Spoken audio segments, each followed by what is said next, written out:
and welcome to Idle Chat with the Wait What podcast. How are we all doing, guys? Hello, wrestling fans. Have you got out your basement today and gone outside into the real world and touched some grass? You fucking losers. I mean, hello. How you doing? Yeah, you fucking losers. I jest, of course. I am, of course, a wrestling fan as well, and I have gone outside briefly. But did you touch grass? No, fuck grass, man. Technically, yes, he has. If you Oh, know, you right, know. yeah. If you know, you know. You'll see. But yeah, I'm only saying it's a wrestling fans because that'll be who clicks onto this video. There will be no one else. It'll just be wrestling fans. Pretty much. Hang on, I need to go turn the light off in the kitchen because it's beaming in the back of my head. Carry on. Yeah. Anyway, Wrong Right.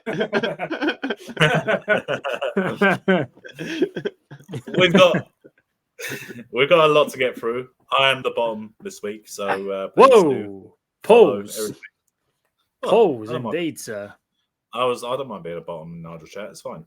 I'm always the top in everything else. But right, this is why we got to do this. Last week we did a wrestling episode with Main Event Matt from the Bromigos podcast. Please check out that episode. He is a very funny and witty, handsome man. Yeah, and he tells me to go die on multiple occasions. I enjoy this, but he also tells Mitch to go told- fuck I himself got and go told- die. yeah. I didn't get nothing. I feel slightly offended, but carry on. But yeah, because the Royal Rumble was happening, we decided to do a wrestling episode, and we thought the biggest story would just be the Royal Rumble itself. We talked a little bit about other companies, AEW, and all that stuff.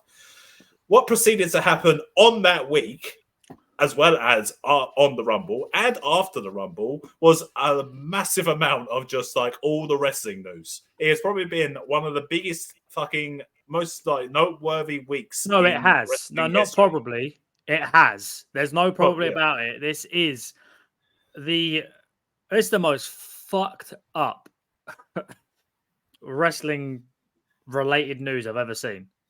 Yeah, well, that one specifically, but Yes. even if we start right from the beginning. First, WWE. There was Adam and Eve. Yes, so in the beginning.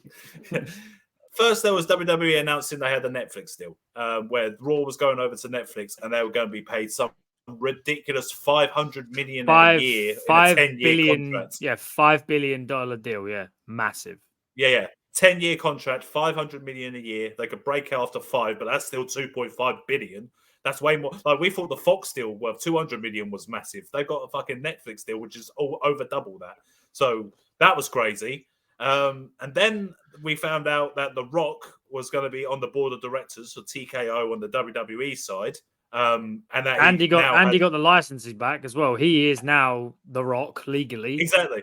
I had no idea that he was paying for that still. You'd have thought that when he came back in 2011, that he'd have sorted all that out. With what he must make to use that, it'd be piss change to him, wouldn't it? I mean, it's piss change to him anyway, but still. But still, he's paying to use he's paying to use the name that he used. It's crazy. He might have been given that name, but he made that name. Let's put it that way. Exactly. So you had that. The Rock is now a board of director, and he was also photographed with one Vince McMahon, who then it came out on Thursday was being the day the episode came out. Yeah, son of a bitch. The biggest news story. Yeah. Look, we knew that obviously that Vince McMahon had paid hush money to people to keep them quiet over certain things. We knew that he had used his position of power to bring in a woman put her in a legal position, and she was themselves looking used as a plaything between her and John Laurinaitis. That's all we heard about that. Well, that woman has now gone on to sue Vince McMahon and the WWE and John Laurinaitis as well for a multitude of things. Look, we're not going to get into like really granular details of it because there is so many fucking details. There's 67 pages of a defamation lawsuit. I say it's a defamation lawsuit. It's just a lawsuit. You can read it online. Yeah, you can. I found it on Instagram. A reel came up of the text messages that were leaked. I sent it into our group chat. I don't know if you both. I know Dave's read. I don't know if Mitch. Did you ever look at it? No. I read the text. I read the Yeah, text let's put it messages. this way: the text messages, they're messed up. They messed some of the shit that is in that those text messages. Messed up. So she is suing for sex trafficking, sexual assault, and that's something else as well. Damn it, I forgot. Ruining her life. Basically, yeah. Just being an all-round shit person. Not her, Vince McMahon. So all the details came out about this. And when I say all the details, I mean there were a lot of details. Like I said, 67 pages. The tea was well and truly spilt. Yeah. Basically, this woman had met Vince McMahon through mutual friends. She needed a job. She had recently just experienced, been looking after her parents who had just recently died, and she was lost her home because of the bankruptcy and stuff. And yeah, she was in a bad place. So her friend recommended Vince McMahon get in contact with her so that she could, look for a job opportunity. Vince McMahon proceeded to give her this job opportunity while being very inappropriate and creepy at the beginning. Mm-hmm. What started out as a inappropriate kind of like way of getting a job, But basically, him started off being a dirty old man. Essentially, what it is, being a dirty old man. Vince McMahon at this point, this was back in 2019, so he was 70. He was in his mid-70s, basically. And this woman is in her early 40s now, so she must have been in her late 30s back then, I think. So yeah, the relationship eventually, basically, he coerces her into being in a physical relationship in return for having a job. He'd have been 73. She felt kind of obligated to do this because Vince McMahon is obviously a man who is very powerful. He made this very clear to her that he has very good legal representation that makes problems that he has just go away. And what's, as I say, started as just like a physical relationship, quickly devolved into something much more sinister. He was very controlling of this poor woman, controlled every aspect of her life, manipulated her emotionally, as well as abusing her physically and sexually as well, and emotionally, I'm sure. And psychologically. Yeah, I mean, look, as I said, we can get into. We don't want to get into all the details. There's disgusting stuff in there. We encourage you to read it. It's actively out there. Go and read it. Yeah, if you're a wrestling, if you're a wrestling fan, I encourage you to read it. I do. I encourage you to read it. Yeah, there is details in there of Vince McMahon, using her to kind of like, as like a kind of pleasure thing, a plaything. Yeah, and it's a plaything. He demands like sexual content from her via phone kind of thing and text messages pretty much on a daily basis. Mm-hmm. He then goes on to show these photos and videos apparently to people around him. Like the John Laurinaitis gets involved. She gets moved over into working under him, literally, becoming like his plaything as well. There is obviously there's unnamed in the lawsuit is a WWE superstar that is she was used as like a kind of like bargaining pawn kind of thing for him to sign a new contract. This superstar has been named later on is Brock Lesnar. Well, at first it was a WWE champion who was a former UFC heavyweight champion. I can't really think of any other male wrestlers that were former UFC heavyweight champions. You know what I mean? It's a bit stupid, but yes. Well, I mean, it could have been. I mean, it could have been Cain Velasquez. Is basically all I'm saying. Because at that time, he may have been looking to sign and stuff like that. Yeah, so maybe it was like 2019. But he's got his head screwed on right because might that have been the time where he tried to kill someone who was a paedophile. He's in trouble. He's in trouble now. Yeah, but people say he's justified, but that's another different law. That's a different story for a different day for a different thing. This is so Brock Lesnar and there's it basically gets like agrees to this woman sending him sexual content as well. He requests some as well. and is a rendezvous arranged, but it never kind of materializes. There was two arranged, and they both didn't happen for different reasons. One, I think, was a snowstorm. The other one was because Brock was too drunk. And yeah, they didn't happen. Vince McMahon proceeded to be very, I'd say, physically abusive to this woman, and yeah, it's not great. It really isn't. There's stories of a threesome that they did during COVID time, which is absolutely disgusting. I don't want to say it because I don't know what the monetization is like on YouTube. Also, I know how to say it. I know how to say it without it sounding gross. He basically decided that at the height of COVID, bearing in mind, at the height of COVID, where everyone was praying out about anything and everything, decided that during this threesome, he would defecate on her.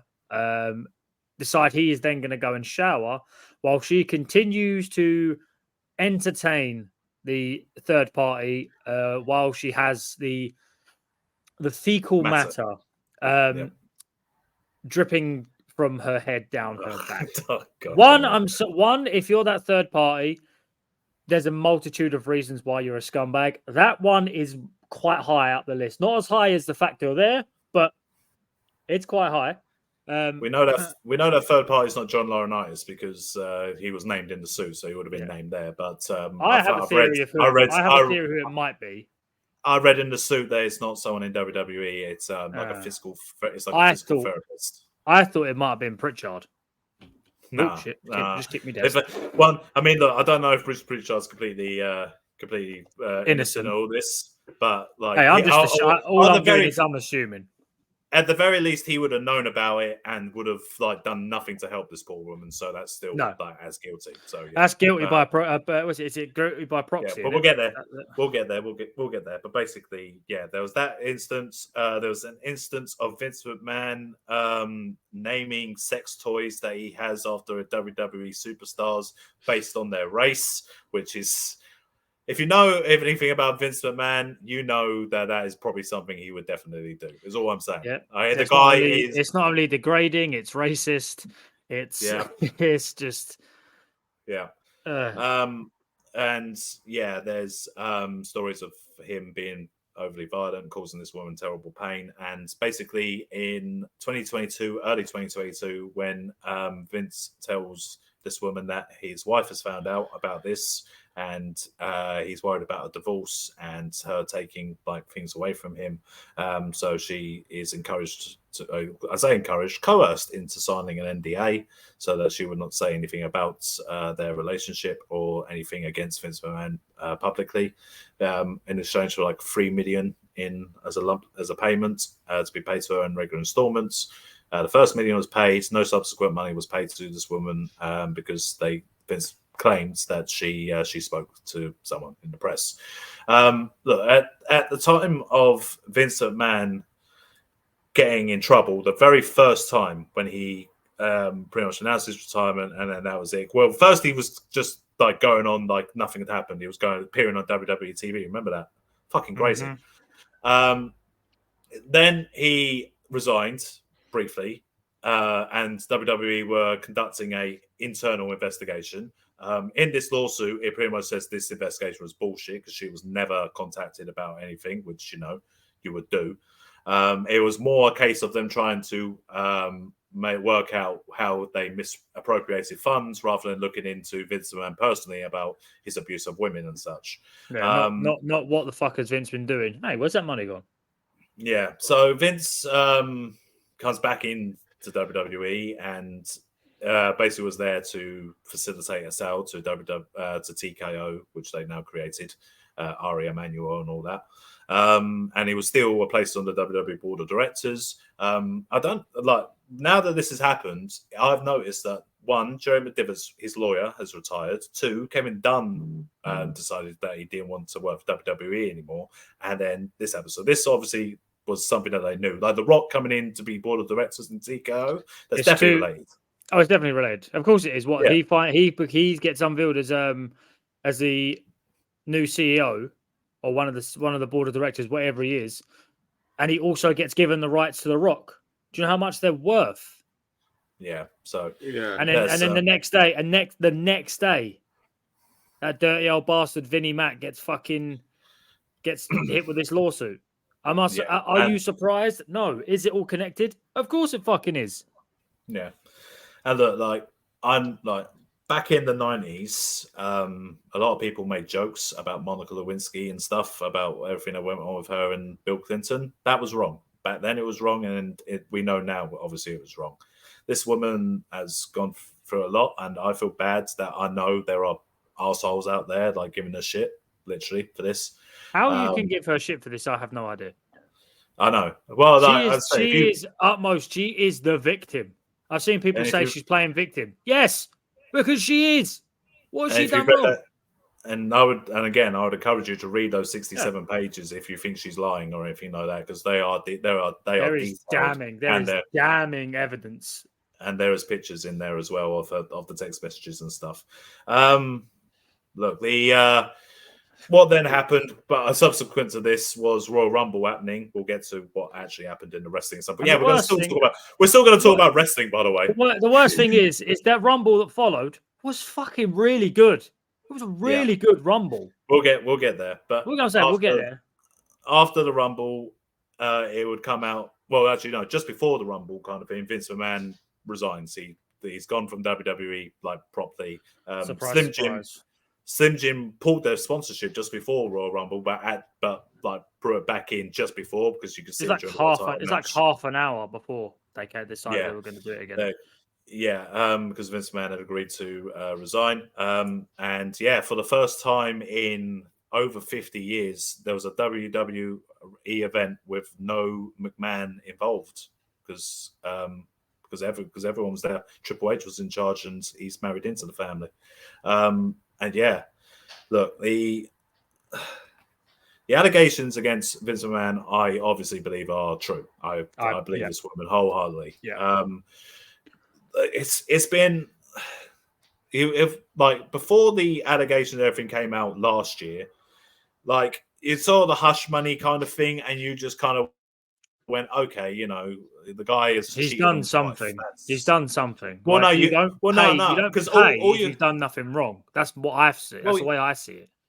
There's some kind of large questions about the marriage between Linda and Vince. They separated at some point, basically, but he was given certain allowances based on by her, because I'm guessing she's the more powerful one in the relationship, based on, I don't know. But I guess she has the leverage because she could take him for all he's worth, I'm guessing is the idea. Probably, Probably.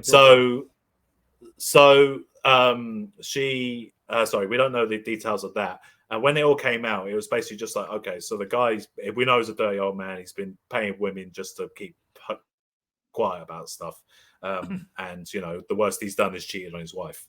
But when all this comes out and you see, actually, this guy's actually evil. Like, you don't fuck around with stuff like that. He is legitimately just evil. It makes you think about certain things. Like, I saw someone saying about it, like, that moment where Brock comes back. You're like, you look back at that and everyone was like, holy shit, Lesnar's back. Oh my God, we're going to see Brock Lesnar. Now you know that that's possibly, more than likely, probably what got Brock to come back. And it definitely, if it doesn't sour the moment for you, then there's something wrong with you. Yeah. But that's just, you look at things, and then you look back at the Vince McMahon character and you're like, how much, And it's obviously like completely just like stained his reputation. He's now on the level of Chris Benoit, where like he has been given Chris Benoit treatment. He has been given, he has. I saw that.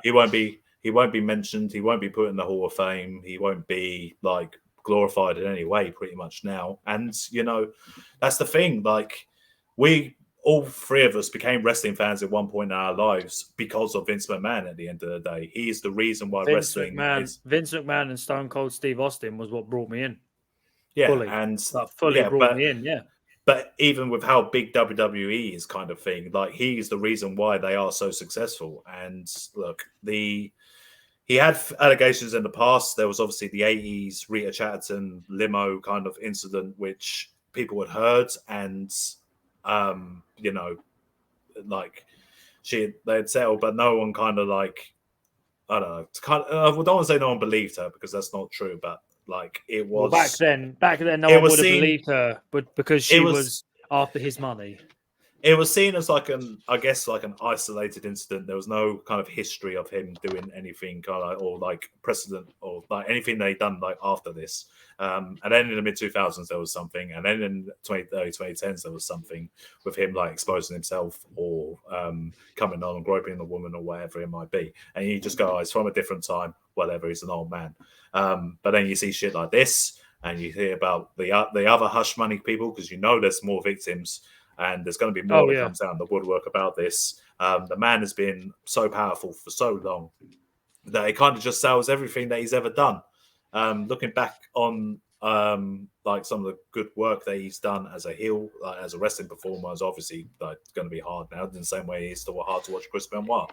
It's just a heel. It's a heel. He's a heel move in life now. So now it's like he played a dirty old man on TV as well in the early 2000s. It's when you hear rumors of at one point he wanted him and in storyline for him and Steph to have a baby. You look and you think, you know what? I'm not fucking surprised, and it probably was real. You sick bastard. Yeah, that's what makes me think. We always thought Vince was just weird, like just weird person. There was always something about him. Always something about him. That he found he found weird things funny, and that he was just like had a weird personality. But you just thought, well, you know, he's been so like business driven and like so kind of like successful for so long, it would just affect him in that way that he would be probably just a bit like a child. But yeah, like fucking there's all no the stuff excuse. that's come out. There's no excuse for it. No, it's disgusting. And John Laurinaitis is a piece of shit as well. Well, we always knew that. Yeah, scumbag. And there, the other hard thing is that there are obviously higher ups in WWE that would have known and done nothing. I'm hoping Triple H wasn't one of them. I'm hoping he was just blindsided by this as everyone else. I'm hoping that he has nothing to do with it because it will really sully. Because at the moment, he is spoiled my childhood. That's what it's done. And if it comes out that Triple H was a willing participant in not doing anything about it, it will make it worse. Yeah. And nothing to obviously. I saw a rumor, whether it's true or not, that this Shane McMahon fell out with Vince because of this sort of thing that was happening. So he knew about it. That's why he fell out with him. Nothing. Didn't do anything about it, but they just fell out because of it. It's a possibility. It's possible. Yeah. The problem is with this, I know anything is possible now. I know pretty much that from reading the long 67-page lawsuit like in its entirety, I'm certain Bruce Pritchard knew. And that sucks because he knows anything and everything that Vince did. People were saying that when Vince left the first time, he was still running things through Bruce. Ronda Rousey said that. Yes. Yeah, Ronda Rousey said that. Yeah. Ronda Rousey was like, he's just an avatar for Vince. Yeah. So that's our personal opinions on this. Yeah, our personal opinion is Vince McMahon's a piece of shit. Did you see Raw? I did finish watching Raw. I finished watching Raw this morning. I just wanted to point out Chelsea Green's intro has come back. Oh, it has. They said her name. It has. Said it. And Michael Cole said it too, and it was hilarious. There's speculation that Vince was the reason that was stopped. Wouldn't surprise me. So the press conference happened after Royal Rumble, and to credit fucking WWE, they kind of allowed questions about it to happen. They didn't do a Tony Khan and say you can't talk about this. I'm joking. Tony Khan does let questions be asked to him. He just doesn't answer them directly. Mind you, Triple H doesn't answer them directly either, but he could be accused of the same thing. He said he claims he didn't read the lawsuit, and to be fair, I know a lot of people are giving him shit for it. It's his fucking father-in-law. Why would he want to read it? Yeah, a lot of people. He was getting a lot of stick for his answers in his. The thing is, he's honestly, and I don't like to use it because it is a stupid phrase that they used to use, but it's what's best for business. Why is he going to get involved? It's not him. It's not. He's not Hunter Hearst McMahon, is he? And you're talking about the grandfather of his daughters. Like, why would he want to read? Why would he want to read Daughters. anything?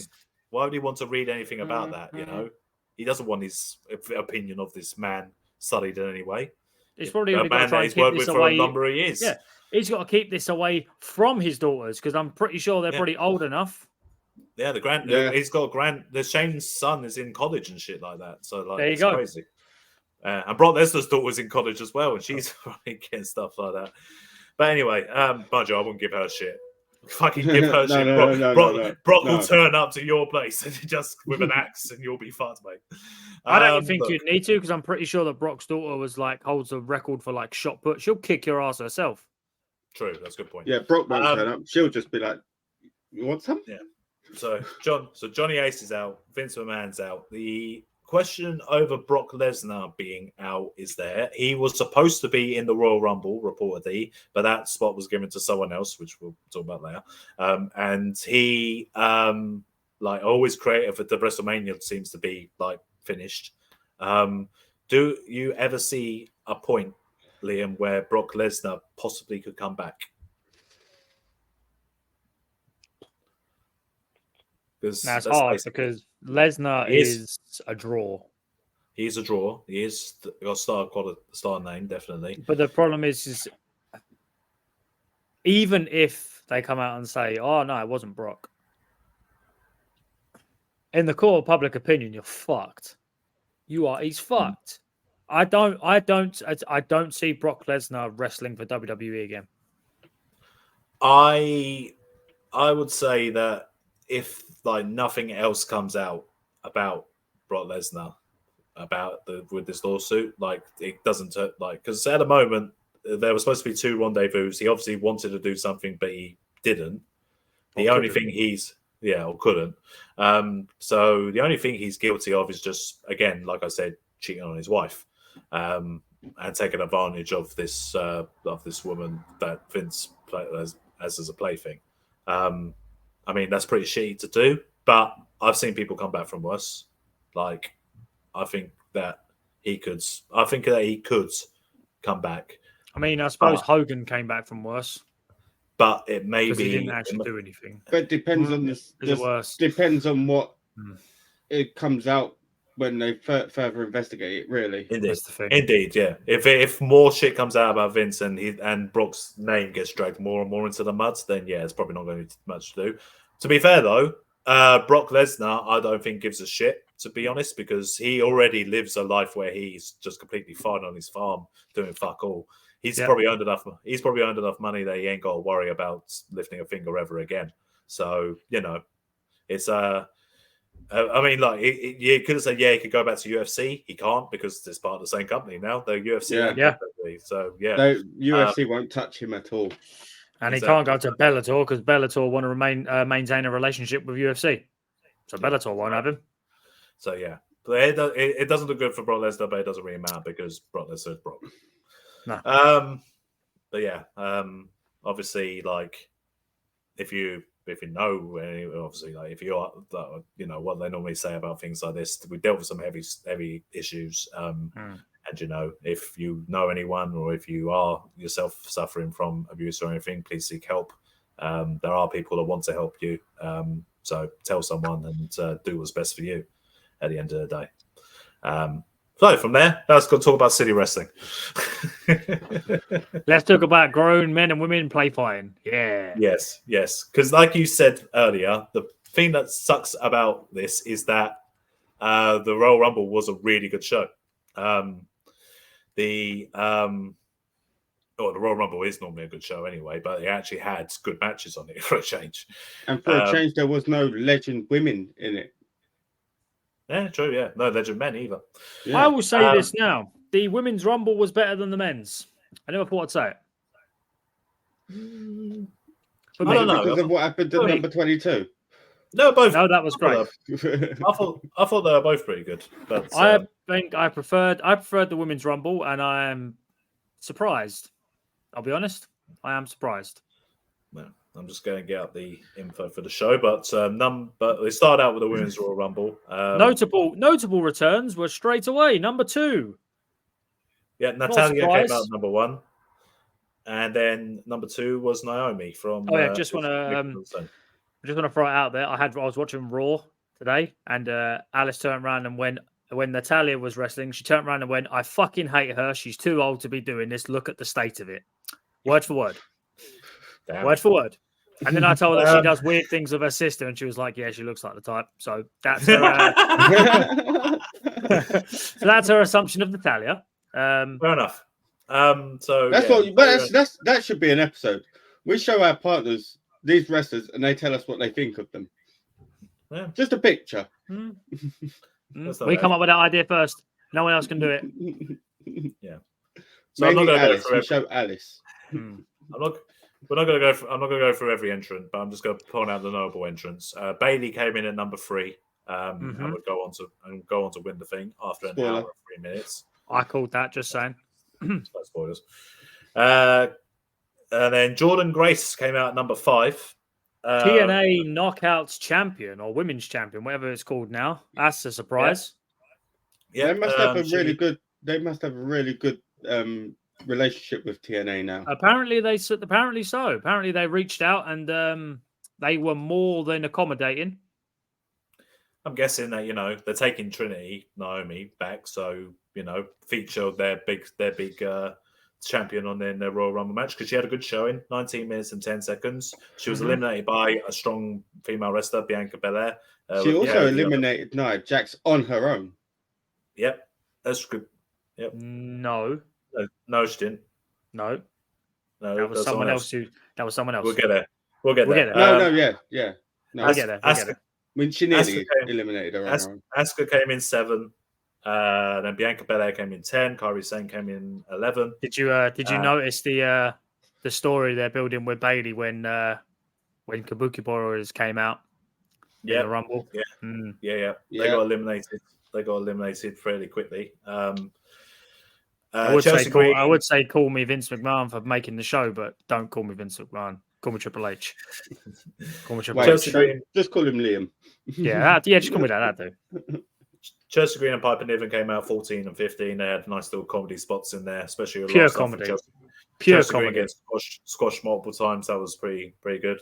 That was fun. Maxine Dupree came out 18.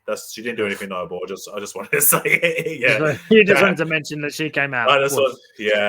She wiggled on Raw, and my jaw dropped. I still can't believe it. Nia Jax came out 19. Becky Lynch came out 21, and went out shortly after. To be fair, not shortly after. She had 20. Becky I'm just saying, Becky not winning was interesting. Well, yeah, I had it down as you got the elimination chamber now, ain't you? Though you have, yeah. So that's probably what they're doing. Roxanne Perez came out 27. Jade Cargill came out 28. That's who eliminated Nia Jax on her own. Yes. On her own. I'm interested. She had the same music as well. Same music. Same music when in AEW. Oh, okay. In AEW. Yeah, sorry. Yeah, she had AEW music. She looked very strong in her 11 minutes. She looked fantastic in that. Oh, yeah. She was. She's let's put it this way: from the 11 minutes she was there, was better than any of the wrestling she did, probably bar the last couple of matches in AEW. Because she's. I like the way they tried to show her and the EST. Oh, that's going to be that'd be a good. That would be a match. Fucking great match. Speaking of looking fantastic, 29 was Tiffany Stratton. Woof. Then because at one point I forgot. Me and Dave were talking about it, and then the next day I text him, "Oh yeah, I forgot to tell you. I just put Tiffany Stratton." Woof. And then speaking of woof, Liv Morgan came out number 30 for her return. I wasn't surprised, and I was kind of let down that she was number 30. I thought you could have at least put someone else there, maybe have her come out in the middle of the pile. Yeah. But maybe they're trying to protect her, try not to get her too knocked about. Well, who she was left with as well makes her look strong when she gets eliminated by those people. Yeah. Well, Jade Cargill got 3 eliminations, so she looked pretty strong. Liv Morgan got 2. The most eliminations was, do you know? Nia Jax, yes, with 8. She eliminated our Truth. She did Yeah, I eliminate don't her. know. Oh yeah, I forgot. R-Truth came out. R-Truth.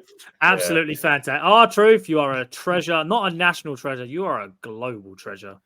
Yeah, He Bailey, lasted longer in that Rumble than Valhalla did.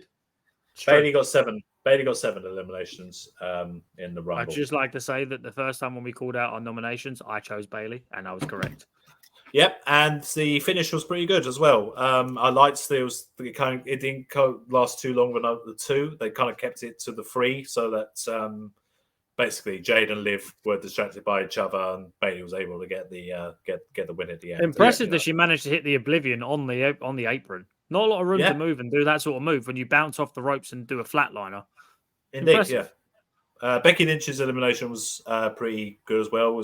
Naomi was twirled round by Jade Cargill, who accidentally there was just inadvertent that Becky happened to be at the wrong place at the wrong time, and she got knocked out. So typical Rumble, innit? Keep your head on the swivel. It protects her in that regards, and Bailey is now the Royal Rumble winner, very deserved. She's never had a singles match at WrestleMania, which I thought was crazy when I heard that. That is a crazy stat when you told me that. I was like, fuck off. I had to check it. And I was like, no, he's right. Shit. She never has. So now she's going to get a singles match at WrestleMania, fully deserved. And it looks like it's going to be against Io Sky when they do the implosion of Damage Control, which I've called for the last couple of months. Because Triple H loves factions fighting with each other and then breaking up because he has been a part. Loves it. He's been a part too, so of course he loves it. Make the faction. Powerful faction. Make the faction. Sing the faction. Break the faction. Break the faction. Make a new faction with remaining members. Make the faction. Strong faction. Break the faction, and so on and so forth. So next was the Undisputed Uwu title match. It was Roman Reigns versus AJ Styles, LA Knight, and Randy Orton. Yeah. I had to skip the entrances because when I realized that the entrances were going to take forever. Yeah. Let's put it this way: I managed to walk to no one else will understand this, but you two. Mitch might not even understand it. Only Dave does, because actually Dave only knows where I live. I managed to make it to the high street before Roman Reigns got to the ring when I left my house. I know you say it's a 10-minute walk. That's a 10-minute walk. By the time I left my house and got to the high street, Roman Reigns was just getting in the ring. Yeah, I watched that, by the way. I watched the whole thing. Yeah. This match went just under 20 minutes. Good match. I'm not gonna lie, I enjoyed it did seem like it went on forever. It did feel like that. But there's a lot of people in the match, so they're covering a lot, and there's a lot going on. I liked the chaos of it, obviously. I liked how at the beginning they all just started beating up on Roman because of course you would. You have to. I wish I'd done that a bit longer, to be honest. I wish they actually kind of took him out. I was going to say it would have made more sense if they took Roman out completely at the beginning. Yeah, and then but then he'd have to a freeway. But then he'd have to fight from underneath then, and it makes no sense. He'd have to come back and win at the end still. So yeah, at the end of the day, it was good. Solo cost LA Knight by putting Roman's leg on the rope, I believe. That was Jimmy. That was Jimmy. Jimmy. Sorry, yeah. Jimmy it wasn't Jimmy. Jimmy wasn't involved. It was Solo. Jimmy, in this match or previously? In Royal Rumble. I'm saying at Saudi Arabia it was Jimmy. Sorry, it was Jimmy. And then LA Knight hit the BFT on Roman, and then he pinned him, and then Solo took his leg and put it on the. No, I thought Solo pulled the ref out. I thought he pulled the ref. Either way, Solo stopped him winning. Either way, Solo stopped him winning. He spiked Knight, he spiked Orton, and then he was going to put AJ Styles through the barricade, but then he missed and went through the barricade himself. AJ then proceeds to take over a bit, and he's about to beat Roman, but LA Knight stops the pinfall. LA Knight is going to beat Roman, and then AJ Styles stops the pinfall. Randy. Series of RKOs was beautiful. The series of RKOs was fantastic. Randy hits the RKO on AJ when he's in midair, I'm pretty sure. No, he caught Roman.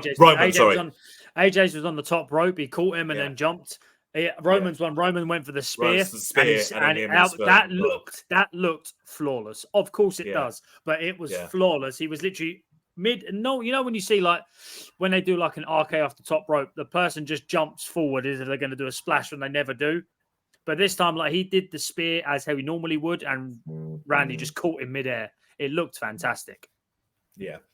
And the finish comes about when it's a little bit clunky, but not because of the wrestlers, but because of the camera just not catching the right angle at the right time.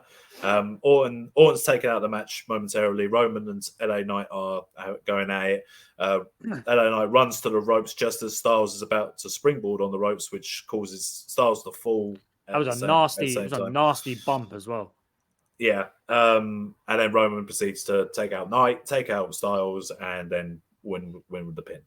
I'm glad Styles took the pin. Yeah, it was another time LA Knight hasn't been pinned by Roman to lose. Yeah, so I imagine if Roman's doing a title match in Australia, you imagine he would be. I heard he could be forced to be at the Elimination Chamber to defend his title. We'll see. Yeah, whether that would be true or not. Yeah.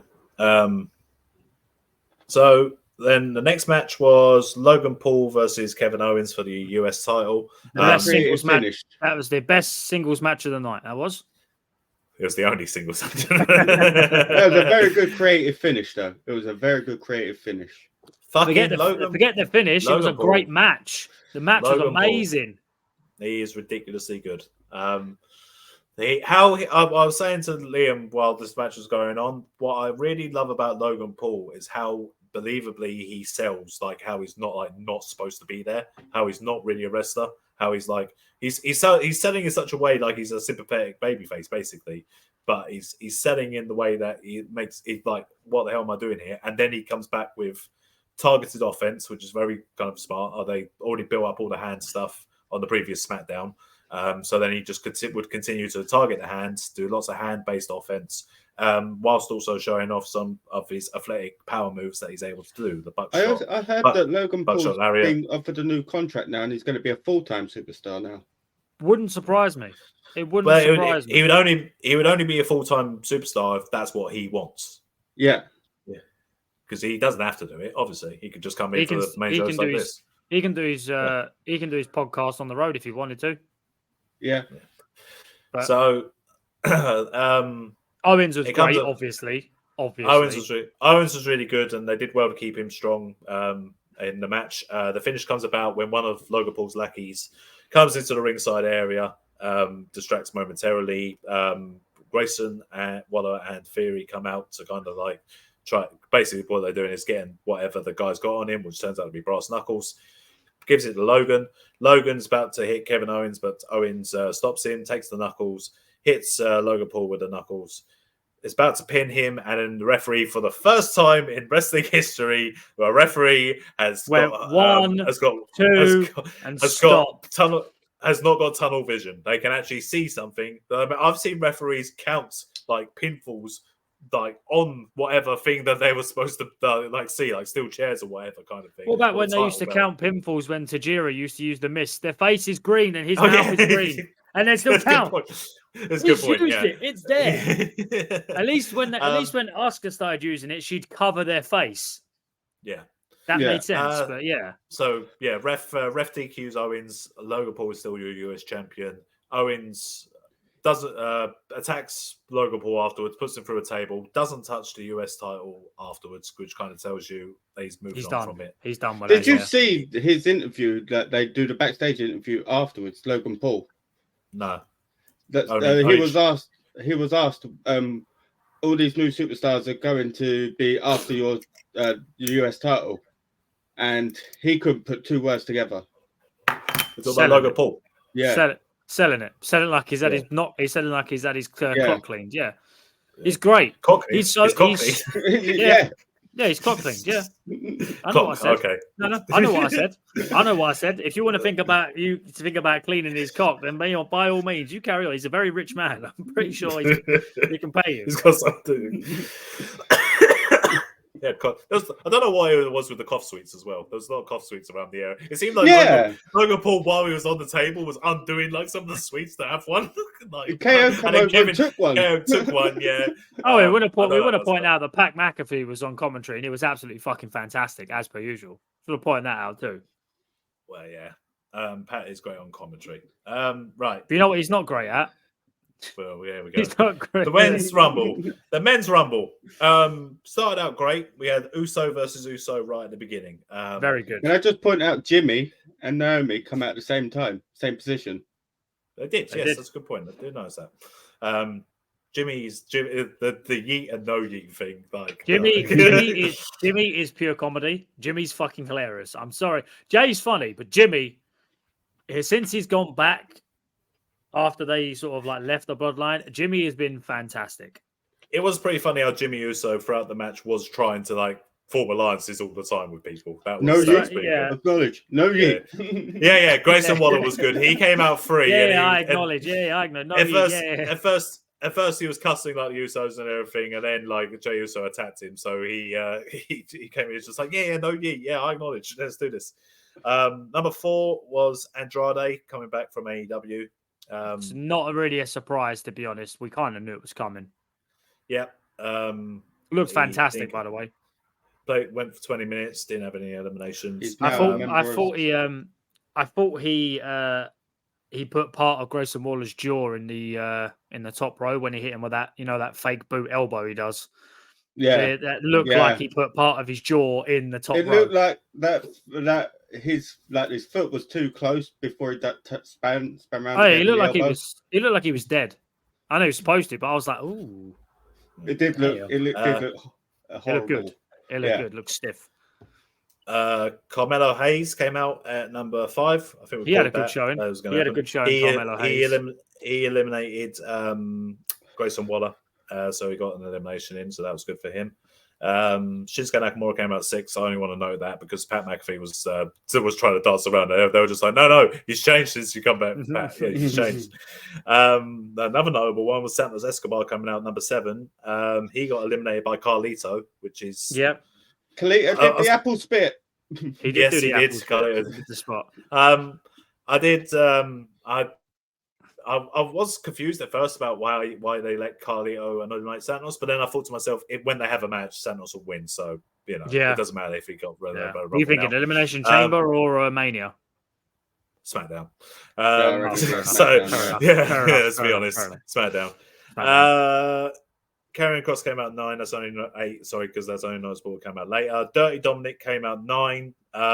Took his time to get in the ring. Supposed to have been Lesnar's spot, wasn't it? Where he's supposed to do a spot with Lesnar, wasn't he? No, that's later. Yeah, that's later. He got an elimination, I believe. He got. Yeah, I know that one. His Dirty Dom's elimination was Bron Breakker from later. That was it. That was supposed to be Lesnar. Crazy how that would have worked as well. Mental. We'll get there. Bobby Lashley came out 11, and he was cheated because he eliminated Karrion Kross, and then Kross pulled Lashley down, and then their groups came out and attacked each other. I'm going to be honest, it's a bit of a waste of Bobby Lashley. This whole it is a very big waste because Karrion Kross, his hype been and gone. There's only one good thing about him, and it's not him. No, it's AOP, ain't it? Yep. Austin Theory came out 13. Don't know why I mentioned him. It wasn't a noticeable. Finn Balor came out 14. Cody Rhodes came out 15. He eventually go on to win the thing. He had a 43-minute showing and had quite a few eliminations. Gunther came out 18. That was a big half-hour showing from him. Ivar came out 19. I only want to mention it because he was only in there for less than 5 minutes. But Ivar definitely made the most of his time in there. I thought he was fucking brilliant. Ivar's been fat since is it Eric got injured, and Ivar's been doing singles matches. He's great. He is really good. Bron Breakker came out number 20. That was supposed to be the Brock Lesnar position. Bron had 4 eliminations, including Omos, who came out in the next number, who was obviously like a big fuck off giant guy. I knew he was. We hadn't seen him in ages. I knew he was coming back. I knew he'd be back at the Rumble. Again, he was only in there for just over 5 minutes, and Dominic Mysterio eliminates him. Yes, imagine if that was the Brock Lesnar spot, because there was a stare down between Gunther and Bron Breakker during the match was obviously supposed to be Brock as well. And then, he gets eliminated by Dom. The creative apparently was supposed to be that Brock would then face Dirty Dominic in Elimination Chamber. Well, not in the chamber, but just at the event in Australia. That would have been brilliant. But unfortunately, we're not going to see that. I think it's going to happen, though, Bron Breakker, Dominic at Elimination Chamber. I'm cool with Bron Breakker because apparently doing that. Because Andrade signed for Raw in Monday's Raw. Is it Nick Aldis, the SmackDown one? Yeah. He got a phone call. And it was like, "Oh, it's Bron Breakker. How you doing, Bron?" Yeah. Well, Dominic's on Raw, though, Mitch. That doesn't matter. As Liam says. Doesn't matter. Yeah. Pat McAfee was number 22. It was disappointing. We know Pat McAfee can wrestle. We know he can wrestle. I'm guessing that he was just like... I don't think they told him. No. Well, no, they must know. They told him. I think they told him. I'm pretty sure they told him. Because he would have at least had some sort of wrestling gear on. Nah, not if you're doing commentary. You don't necessarily need to. Look at JBL. He didn't even get in. He didn't even get his cufflinks off. Yeah. Jerry Lawler's always wearing his wrestling gear when he commentates. It's true. Pat McAfee jumped in, saw almost Bron Breakker there and jumped back out. And that was it. Jumped back in. Kind of like, jump back out. Was it Drew Carey when Undertaker was there? Yeah. The crowd boos, and rightly so. I feel like... It was a waste of a spot. It was a waste of spot. Yeah. And Pat could have at least tried to attack him, got flattened, and then got put down, and then you could have given that spot to Ilya Dragunov or Trick Williams. Yeah. You could have given it to any of them. Or LA Knight, or one of the other fucking people that didn't win in the match. It turned out to be a waste of time in the end. That happens. J. Demon Dollar came out 23. It's only notable because Truth came out straight afterwards. J. Demon Dollar got taken out by Bron Breakker on the outside. Yeah. And then Truth threw JD Madonna in, and then he got eliminated. Jey Uso just eliminated him straight away. In 3 seconds. That was the quickest elimination of the night in both Rumbles, JD Madonna. And it's crazy. It's crazy how that's still not the quickest. That's still not the quickest elimination either. It's just mental. Yeah. Truth and Miz, 24 and 25. They did a little kind of awesome Truth kind of shit. Miz had a decent showing, about 6 minutes or so. Priest came out, and what I love about Priest coming out 26 is that the first thing he did was flatten Truth and eliminate him immediately. You want to get the crowd not cheering Damian Priest? Do that. Take out Truth. He took out Truth and immediately eliminated him. So that was great from Priest. 27 was CM Punk. Great teasing because that's obviously the most popular number that people win from. He had 2 eliminations and was there for 21 minutes and 45 seconds. Ricochet was 28. Drew McIntyre was 29. He looked fucking great. Drew McIntyre just looked great in that match. Full-blown heel, which is good now, finally. Yeah. Has he actually is he acknowledging he's the heel now? Yeah. Well, on Raw he did, yeah. Sami Zayn was the last entrant, number 30. That was good. He's obviously returned after being away for a little bit.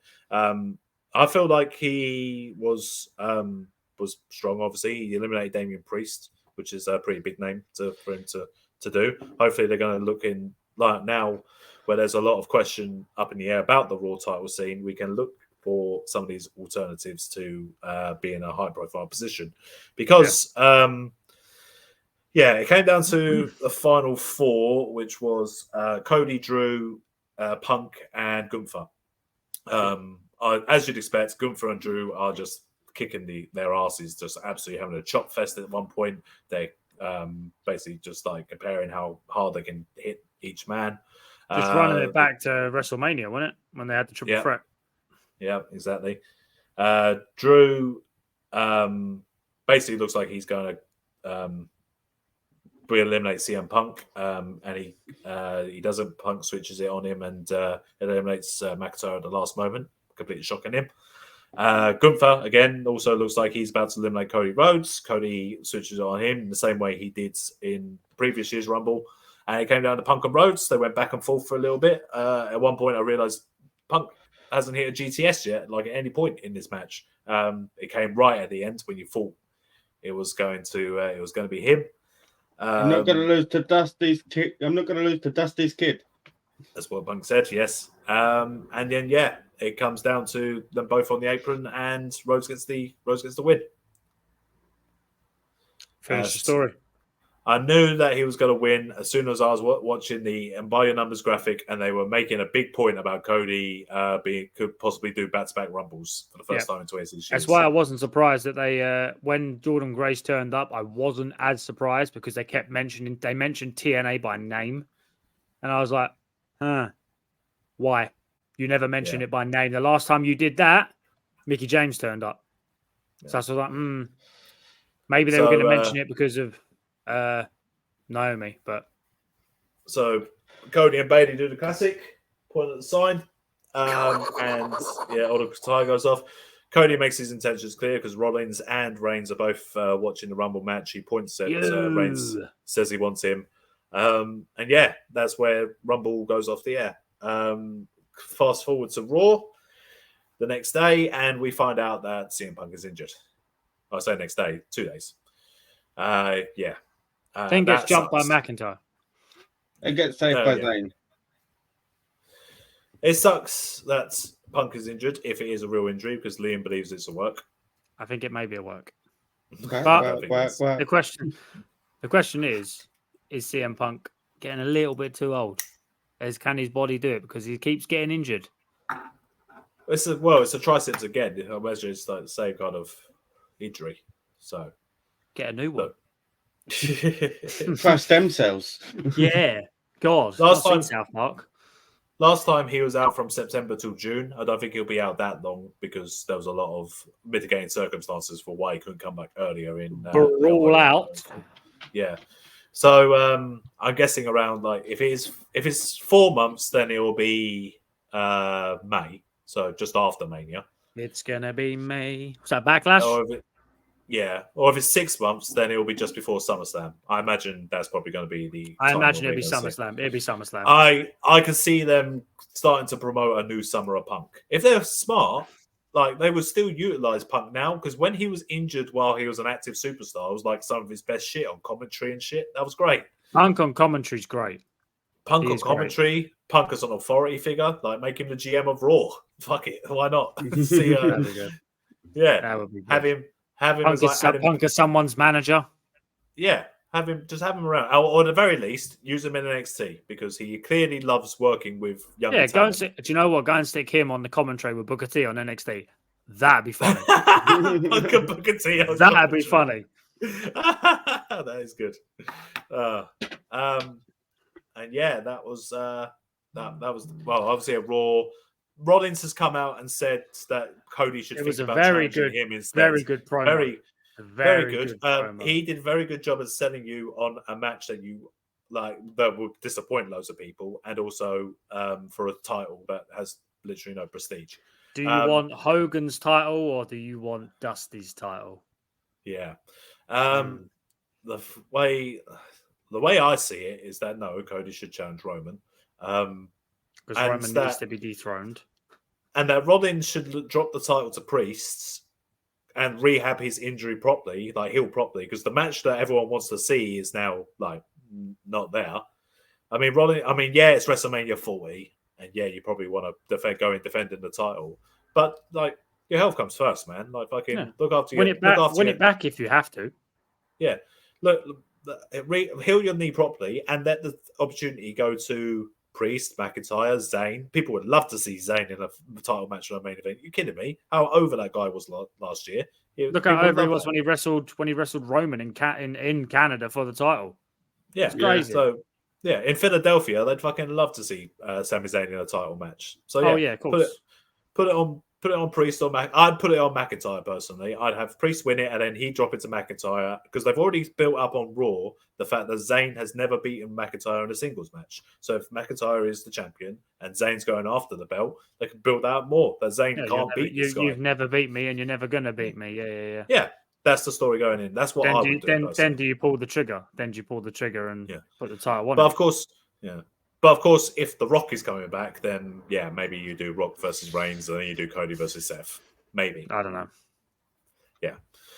But That's it. That was everything to do with wrestling. The good and Raw. the absolutely fucking atrocious. The Raw was pretty good. Yeah, and there's nothing to talk about on the AEW side.